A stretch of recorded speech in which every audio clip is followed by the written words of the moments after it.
Halo guys, kembali lagi bersama saya Max.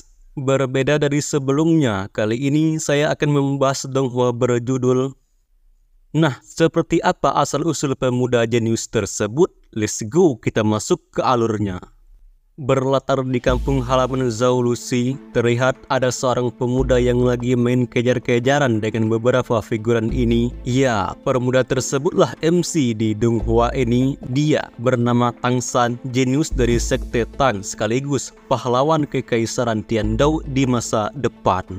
Entah apa alasan mereka main kejar-kejaran, namun terlihat jelas dari raut wajah figuran ini bahwa ia sangat ingin membunuh Tang San. Dan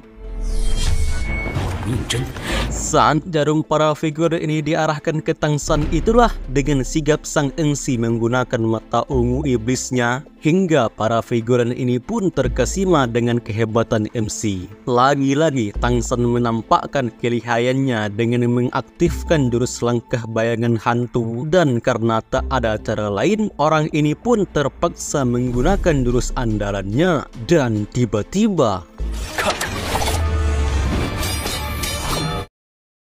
ya, tentu saja jurus lemah tersebut sangatlah mudah diantisipasi oleh sang MC. Aksi kejar-kejaran masih berlanjut sampai membawa mereka ke arah sekte Tang. Saat itulah pertempuran kecil pun terjadi, namun beruntung Tang San mampu menghindarinya. Pada akhirnya Tang San pun dikepung oleh ketua sekte dan para tetua. Sampai sini terungkaplah bahwa alasan mereka main kejar-kejaran tadi ialah karena Tang San dianggap telah membocorkan rahasia sekte Tang ke dunia. Jadi intinya Tang San tuh belajar macam-macam jurus dari sekte Tang. Terus si Tang San ini difitnah karena telah membocorkan jurus sekte Tang ke sekte lain gitu. Makanya dia dianggap pengkhianat itu. Tang San yang sudah pasrah, mau jujur pun mereka juga bakalan tidak percaya. Untuk itu, Tang San bersumpah bahwa dia bukan pengkhianat, melainkan ada seorang yang iri dengannya hingga menuduhnya melakukan hal yang tidak-tidak. Adapun tujuan Tang San berkata seperti ini bukanlah untuk bisa dimaafkan, melainkan agar semua orang tahu bahwa dia adalah Tang San, seorang yang tahu jati dirinya, seorang yang tahu dari mana dia bisa jadi kuat. Maka dari itu, ia pun mengeluarkan sebuah senjata rahasia dari sekte luar Tang. Ternyata selama ini Tang San telah berhasil membuat senjata yang sangat berharga. Namun saat Tang San hendak memberikan barang tersebut kepada sang tetua, tiba-tiba saja para tetua itu menyerang sang MC. Namun beruntung, Tang San mampu menahannya dengan sangat mudah. Sang ketua pun semakin terkesima dengan kehebatan Tang San. Bagaimana mungkin ia bisa mempelajari ilmu tenaga dalam tingkat tertinggi sampai membuat para tetua tadi tidak bisa berkutik sedikit pun. Tang San datang ke sini dengan tanpa membawa apapun. Maka dari itu ia akan pergi dengan tanpa membawa barang apapun dari sekte Tang, termasuk pakaiannya.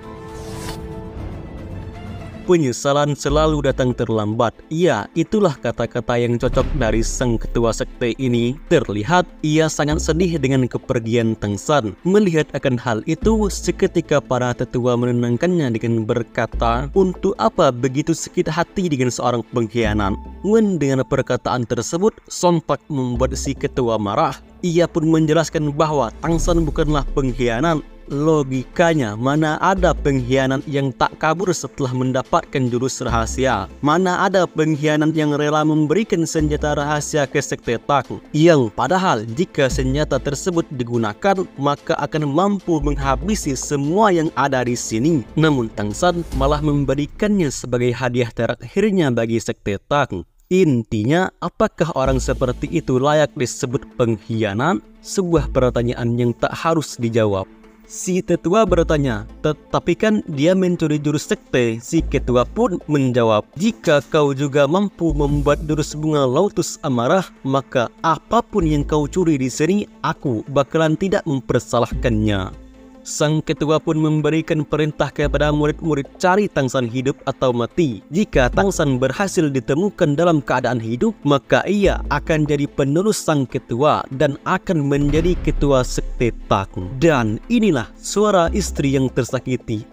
Dan inilah dunia roh. Berawal dari Tang San kecil yang sedang berkultivasi untuk melatih catatan Xuan Tian, namun terlihat jelas bahwa Tang San sangat sulit naik level, bahkan tembus ke level 1 saja sulit. Dia pun heran, mata ungu iblisnya terus mengalami perkembangan. Namun kenapa jurus Xuan Tian tidak juga tembus kultivasi? Apakah karena dunia yang ia tinggal sekarang berbeda dengan dunia yang sebelumnya? Sudahlah, daripada galau-galau, Tang San kecil pun memutuskan untuk pulang saja. 老李头儿， 昨儿您来的单子。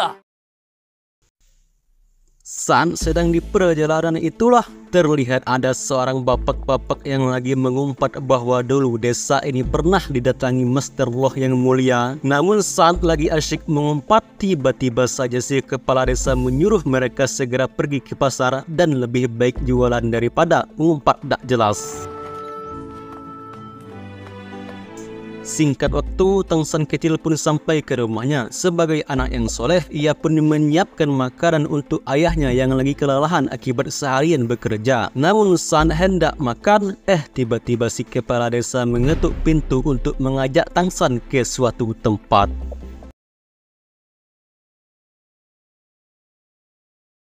Ya, si kepala desa mengajarkan sejarah ke bocil-bocil ini bahwa dulu ada seorang Master Roh yang mulia pernah datang ke desa ini. Ya, seperti yang diumpat para bapak-bapak tadi, guys. Namun saat si kepala desa sedang membahas IPS, tiba-tiba... Bagaimana? Lumayan seru bukan? Oke lah, saya Wamax pamit undur diri dan sampai jumpa di video selanjutnya. Adios.